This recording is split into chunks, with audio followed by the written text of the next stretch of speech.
L'Afrique, un continent d'opportunités et sa jeunesse bien plus qu'un trésor. Bonjour à tous et soyez les bienvenus dans ce nouveau numéro de Mediap.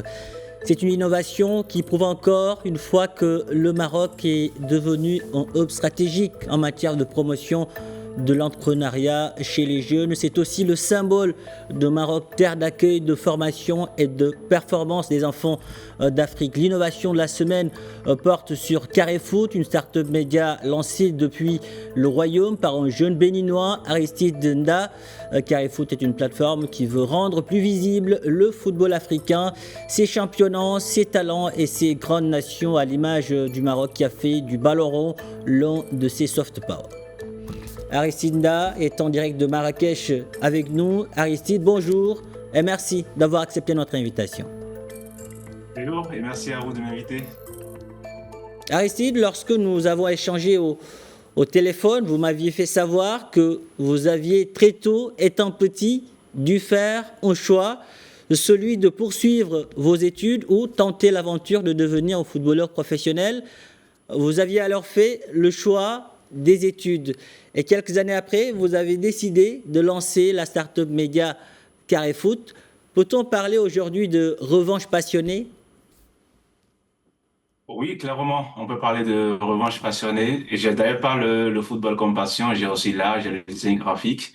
Et c'est tous ces éléments, c'est cet alliage que vous verrez dans les créations, dans les visuels de Carré Foot. Et justement, en fait, Carré Foot, il est né de cette passion pour le ballon rond. Et surtout, une observation, parce qu'il y a un gros manque au niveau de l'Afrique en termes d'accessibilité à l'information foot. Et c'est ce que Carré Foot essaie de présenter. Alors aujourd'hui, avec votre start-up média Carré Foot, vous avez un rêve, rendre plus visible, vous l'avez dit, le football africain, ses championnats et talents. C'est comme s'il y avait un vide à combler, vous l'avez dit. Quel est ce vide ? Oui. Aujourd'hui, personne ne peut nier l'impact du football dans nos sociétés. Il suffit seulement de regarder toute la mobilisation qu'il y a autour de la CAN, des équipes nationales, pour se rendre compte de l'impact réel du football dans nos sociétés. Si on prend les grands championnats européens, par exemple, que ce soit le Barça, le Real, le Paris Saint-Germain, ou même les équipes nationales, que ce soit l'Allemagne, la France, le Portugal, l'Angleterre et tout, c'est porté par soit des joueurs africains pour les clubs ou des joueurs d'origine africaine pour la plupart de ces nations citées. Donc, oui, car le foot veut se positionner dans ce milieu, remettre en valeur le football africain, surtout pour la jeunesse aujourd'hui. Alors, Aristide, vous êtes béninois et vous résidez au Maroc. Comment cette double culture et cette connaissance approfondie de différentes réalités africaines influencent aujourd'hui la ligne éditoriale de Carré Foot, en particulier pour promouvoir une image authentique du football africain ? Alors, moi, je viens du Bénin. Je suis installé au Maroc depuis plus d'une douzaine d'années. Je suis à cheval entre les deux pays. Alors, Carré Foot essaie de proposer un produit de qualité. Moi, je dis souvent, en fait, comme peut-être africain, on peut vivre en Afrique et proposer du contenu de qualité. Et je travaille avec beaucoup de jeunes. J'ai une très belle équipe qui m'accompagne, composée de jeunes béninois qui résident au Bénin et qui sont une autre partie de l'équipe ici au Maroc aussi.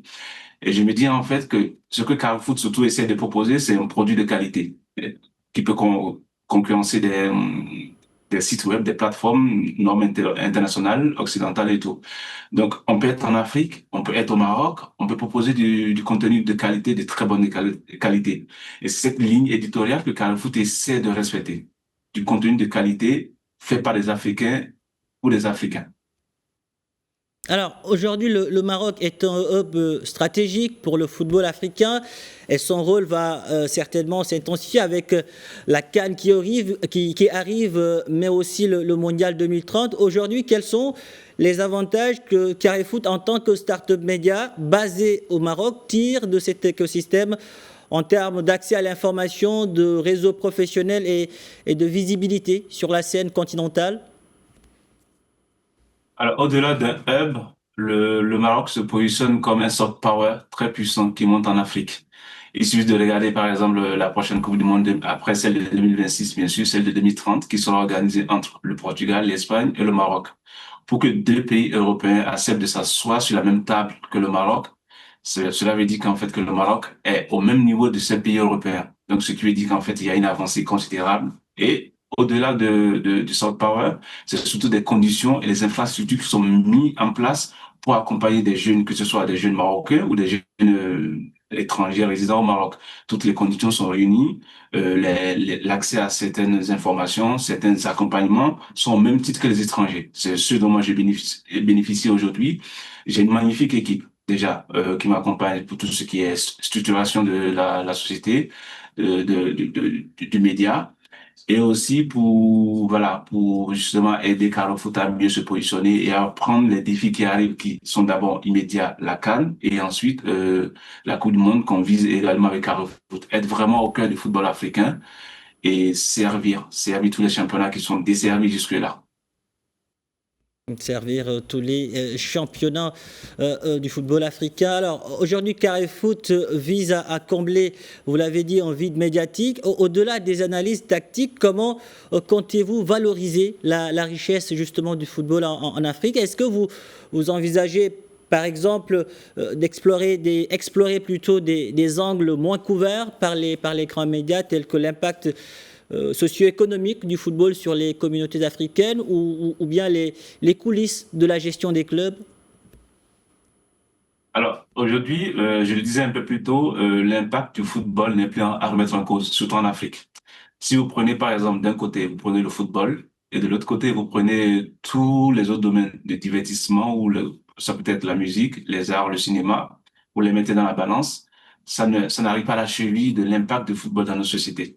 Prenez par exemple l'équipe nationale quand elle joue, que tu sois amateur de foot ou pas, il y a cette fierté nationale qui te pousse à vouloir t'intéresser. Cela existe avec les clubs aussi. Dans des divisions inférieures, vous prenez par exemple toutes les villes en Afrique, ils ont au moins que ce soit un club professionnel ou un club amateur, un club de foot. Et souvent, ils n'ont pas accès à ces informations. Par exemple, en Afrique, qu'est-ce qui se passe? Vous êtes au Maroc, ok, il y a quelques médias locaux qui parlent du championnat marocain. Vous prenez par exemple le Niger, il y a quelques médias qui en parlent, mais vous n'avez pas une plateforme qui centralise tout ça. Vous allez sur cette plateforme, vous avez l'information en temps réel. Ça manque en Afrique. Vous allez par exemple, il y a quelques jours, j'étais à Casablanca, j'ai rencontré deux amis qui ont un gros média qui est dans une radio, dont je ne vais pas citer le nom ici pour des raisons évidentes. On échangeait, on s'est rendu compte tous ensemble que, imaginez un club marocain qui va affronter un club, par exemple, qui est au Niger ou au Bénin ou au Togo. Ils n'ont pas parfois accès à l'information. C'est quoi l'information? C'est euh, la qualité des joueurs de l'équipe adverse. C'est peut-être la jeunesse, par exemple. Est-ce que l'équipe, la moyenne d'âge, c'est combien? C'est 20 ans, c'est 10 ans, c'est 18 ans? C'est quoi? Ce sont des données qui sont importantes quand tu vas affronter un adversaire. Parce que si tu affrontes une équipe qui est très jeune, c'est, tu joues pas de la même façon. Parce que tu sais que eux, de la première minute à la dernière minute, ils vont cavaler. Ils vont tenir. Et si tu as une équipe qui est dans la moyenne d'âge de 30 ans, c'est pas la même chose. Donc, l'organisation tactique, est à revoir. Donc, c'est tout ça que Carrefoot va essayer de mettre en place dans sa plateforme pour aider déjà les clubs et aider aussi les sélections.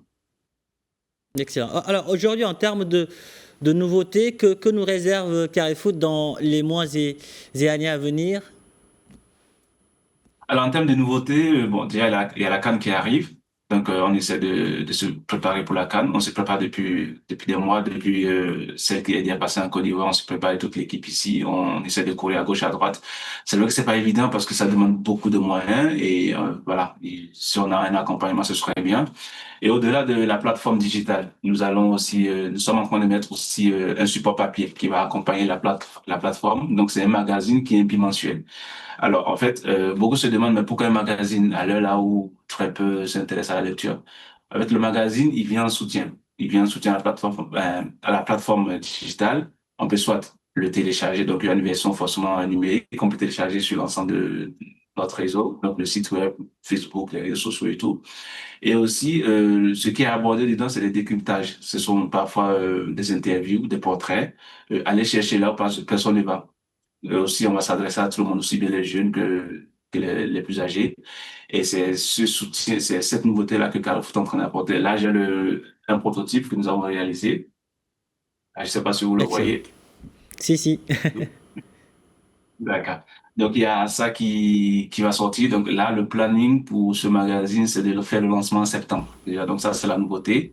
Et puis, on essaie de mettre aussi en place un webinaire qui va couvrir la CAN. On aura des invités. Ça va être un peu pour enfants, ça va être cosy et tout. Donc, ça aussi, on essaie de mettre ça en place avec Carrefoot.